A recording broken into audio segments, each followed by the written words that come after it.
How did you feel about the offensive line performance today? Not great. Well, yeah. I mean, they did enough. I wouldn't call it a great performance, but they, I mean, we got Knight went for 160 yards. Tyler Van Dyke had a few nice runs as well.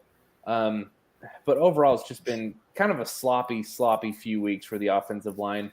Yeah. I will say, though, it is not like the dumpster fire that we've seen at times with a lot of these same guys, right? So I would overall grade our offensive line as like below average, but not horrible. And I think that's kind of how they played today.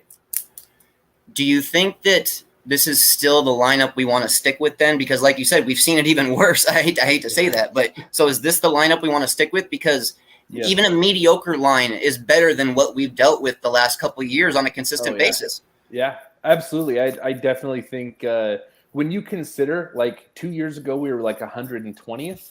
Last year, we were 90th. And I don't know exactly what we are right now, but I would guess that it's higher than 90th. I think you got to feel like progress is progress, right? Yeah. Even if it's not as much as you want to see, it's still progress. My worry was those fourth down calls that we had and the fact we couldn't get them. That worried me with the offensive line. There's no reason why we shouldn't get a push against a team like Georgia Tech. Yep. And this is not a good Georgia Tech defense, guys. Yeah. I mean, this is a mediocre to bad Georgia Tech defense with really no superstar anywhere on the field. Yep. It was kind of mind-blowing to me that we couldn't get that push. Is that concerning to you? Absolutely. That's a great point. So one of the aspects of college football recruiting is that the teams like Miami and better, right? The programs like Miami and then up, they're going to have a recruiting advantage because a lot of recruiting out of high school is pure size, right? Like pretty much. When there's a defensive tackle that's already 290 pounds of muscle and he's 6'3" and he's coming out of high school, chances are he's going to have every offer, right? Like there's no reason for him to go to a school like Georgia Tech, right? So there's an inherent advantage in the trenches for the big time schools, which I think Miami should still be towards the bottom of that category. Hopefully, like there's no reason that we're losing in the trenches on 3rd and 1, 4th and 1 to Georgia Tech. It just doesn't even make sense, honestly. Yeah. MDB 3000 with another donation. Thank you again. Thank you. He says, last super chat of the night. There is no way Flagg is our best option at middle linebacker. He lacks the ability to react. No way Troutman and Brooks can be worse. Dude, I can't argue with that at all. Yeah, well, I mean, here's the thing is I'm not going to say that you're wrong about Flagg, but we've seen some pretty bad linebacker play the last 2 years, man. Like I don't know if we can say that anyone's much better than he is, right? So you think Flagg actually hasn't been as much of a problem as a lot of fans, huh? That's not exactly what I'm saying. Okay. I just think the whole room is a catastrophic problem. Yes. Right. Okay. Gotcha. I was wrong. I was a believer in Flagg. I thought they'd have a really solid year, and that's wrong. He's been pretty terrible. Yeah. But the problem is like what linebackers besides like Keontra Smith has been solid.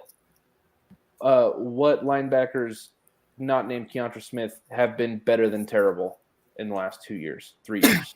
It's been a progression heading downwards, basically. That's kind of my point. Is like I agree that Flagg is not cutting it, but at this point, it's like I don't know what our options are.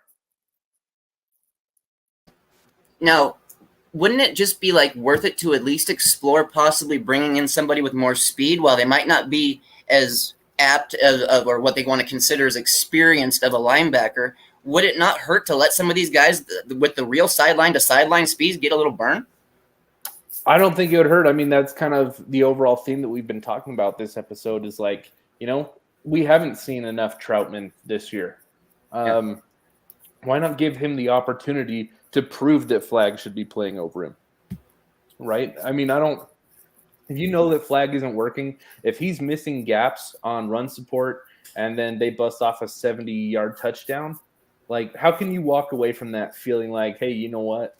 I'm comfortable with how many reps he's getting. You know, like we should be peppering in Troutman and Chase Smith and any of these other guys.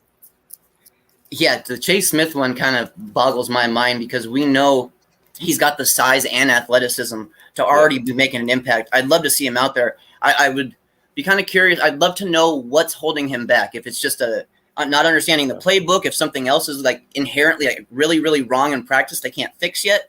But dude, I mean, it worked on offense. It worked on offense. Playbook? What? Is there a well, playbook on defense? Play, I mean, they like to say experience. They don't like to say that they don't know the playbook. They like to say experience. Well, I get you though, but I'm just saying there's been a lot of people saying that there isn't really a playbook on defense. Like now, I'm not professing to be the greatest X's and O's guy, but yeah, like the excuses kind of run dry, right? If there isn't a playbook to learn, and it's like he's way more physically gifted and has his head on straight. It's like, why aren't we even seeing any of him, right? Yeah, absolutely. What do you think about our tight ends today? Did you think Mallory, had a couple of decent catches there? Do you think Arroyo even got enough chances? For sure. So Mallory had that really nice catch on, I believe it was third down over the middle, had to fully extend, pulled it in, kept the chains moving. So, I mean, I think we were hoping that Mallory would be like day 2 NFL draft material or better this year. I think we were all kind of expecting that because of his measurables, right? Yeah. He's a big dude. He can move. There's really no reason that he shouldn't have had 700-800 yards receiving this year. So he didn't play bad, but it's still kind of a letdown, right? So he made a nice catch. Like Arroyo had the fumble, but Arroyo's been pretty solid. Like our tight end play needs some work, but I do think that I don't think it's a problem moving forward, right? Like I think this is probably going to be our worst tight end room in the next 3 years. I think it's just going to go up.